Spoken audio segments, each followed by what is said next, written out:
అందరికీ నమస్తే అండి. Welcome to JP writing. ఒకప్పుడు రెడ్లంతా కలిసి ఊళ్ళు పంచుకున్నారు. ఇప్పుడు పాపం అదే రెడ్లు ఊచలు లెక్క పెట్టడానికి రెడీగా ఉన్నారు, లెక్క పెట్టబోతున్నారు.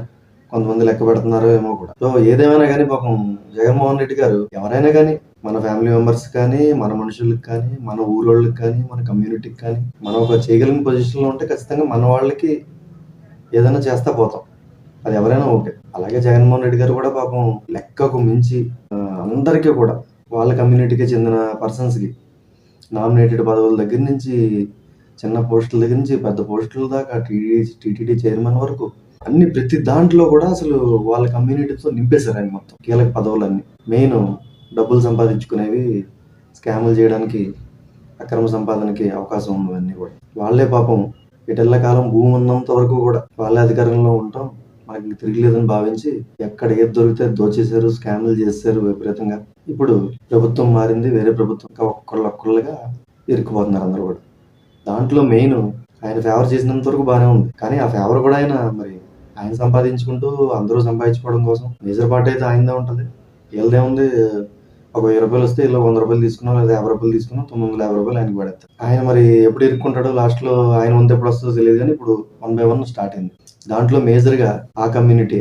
ఎందుకంటే ఆ కమ్యూనిటీ మీద నాకేం పర్సనల్ గడ్జు లేదు, ఏమీ లేదు, కానీ వరుసగా పేర్లు ఇవన్నీ చూస్తూ ఉంటే పాపం ఆయన అనుకోకుండా, ఎందుకంటే ఆ కమ్యూనిటీకి రెడ్లు అంటే వాళ్ళకి చాలా గౌరవం, పరపతి, పేరు, పొలిటికల్గా కావచ్చు, ఫైనాన్షియల్గా కావచ్చు, గ్రామాల దగ్గర నుంచి కూడా చాలా పవర్ఫుల్ కమ్యూనిటీ, అది పేరున్న కమ్యూనిటీ. కానీ పాపం ఈయన అలాంటి కమ్యూనిటీని వాళ్ళని ఏరుకోరి తెచ్చుకుని వాళ్ళతోనే మొత్తం నింపేసి, వాళ్ళతోనే స్కాములు ఇవన్నీ దోపిడీలు చేయించి, ఆఖరికి వాళ్ళనే పాపం బలిపశువులను చేసి ఆ కమ్యూనిటీకి పాపం చెడ్డ పేరు వచ్చేలాగా జగన్మోహన్ రెడ్డి గారు చేశారు. ఆయన చెప్పిన దానికల్లా తలాడించి పేర్లు సహకరించారు. సో ఇప్పుడు తెలుసు కదా, మద్యం దాని ఎండి వాసుదేవరెడ్డి, ఆయన మొన్నటిదాకా పరారీలో ఉన్నాడు.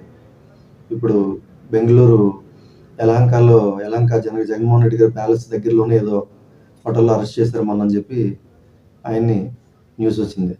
వెంకటరెడ్డి అని చెప్పి మైనింగ్ సంబంధించిన ఆయన పరారీలో ఉన్నాడు. పెద్దిరెడ్డి 100,000 ఎకరాలు భూదోపిడీ చేశాడని చెప్పి ఆయన మీద కేసులు రెడీ అవుతున్నాయి, సాక్ష్యాధారాలు సేకరిస్తున్నారు. అలాంటి టైంలోనే ఆయన పాపం సాక్ష్యాధారాలను రూపుమాపేయడానికి ఫైల్స్ తగలబెట్టించడాలు ఇలాంటివన్నీ కూడా చేస్తున్నాడు. ఎంతో మంది 100 మంది బాధితులు ఆయన మీద కంప్లైంట్ ఇవ్వడానికి ఆల్రెడీ బయటకు వచ్చారు, కంప్లైంట్లు ఇస్తున్నారు.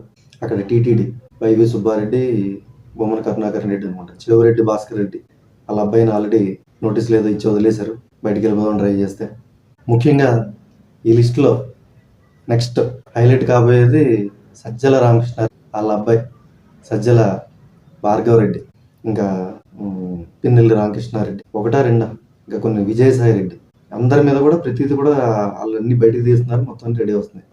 ఆఖరికి చూస్తుంటే మెయిన్ ఈ కమ్యూనిటీ, ఈ పేర్లే మొత్తం హైలైట్ అవుతున్నాయి. అసలు పెద్ద తలకాయల కింద వాళ్ళే బయటకు వస్తాయి. చిన్నగా ఏదో జోగి రమేష్ అని ఇలాంటి వాళ్ళ మీద కూడా కేసులు అక్కడక్కడ రెడీ అవుతాయి ఉండొచ్చు. మేజర్గా మాత్రం వీళ్ళే ఉన్నారు, వైవి సుబ్బారెడ్డి. అసలు ఎందుకో కానీ జగన్మోహన్ రెడ్డి గారికి ముందు చూపు ఉంటుందా, అసలు ఫ్యూచర్లో ఇలా జరుగుతుందేమో, జరిగితే ఏంటి అని పర్యవసనాలు, ఫ్యూచర్ గురించి ఆలోచించడం అదంతా తెలుసో లేదో తెలియదు. ఎందుకంటే రాజకీయ నాయకుడు అంటే ఖచ్చితంగా 10 సంవత్సరాల ముందు చూసేయాలి. ఇలా చేస్తే అలా అవుతుందేమో, అలా చేస్తే ఇలా జరుగుతుందేమో, ఇలా చేయకుండా ఉంటే బాగుంటుందేమో, అసలు ఏం చేస్తే దాన్ని కాన్సిక్వెన్స్ ఎలా ఉంటుంది, ఇవన్నీ కూడా గెస్ చేయగలిగిన బ్రెయిన్ పవర్ ఉండాలి రాజకీయ నాయకుడు. అసలు అవంతా వీళ్ళకి ఉందా, అసలు ఉండే చేశారా ఏంటనేది ఏం అర్థం కాదు. ఏదేమైనా కానీ జగన్మోహన్ రెడ్డి గారు ఆ కమ్యూనిటీని, ఆ కమ్యూనిటీ నాయకుల్ని ఈయన కీలకమైన పదవులు ఇచ్చి ఈయన చెప్పు చేపల్లో తెచ్చుకుని పాపం అనవసరంగా వాళ్ళకి చెడ్డ పేరు, ఆకలికి జైలుకి వెళ్ళే పరిస్థితి, కేసుల్ని ఎదుర్కోవాల్సిన పరిస్థితి, ఇవన్నీ కూడా క్రియేట్ చేశారు.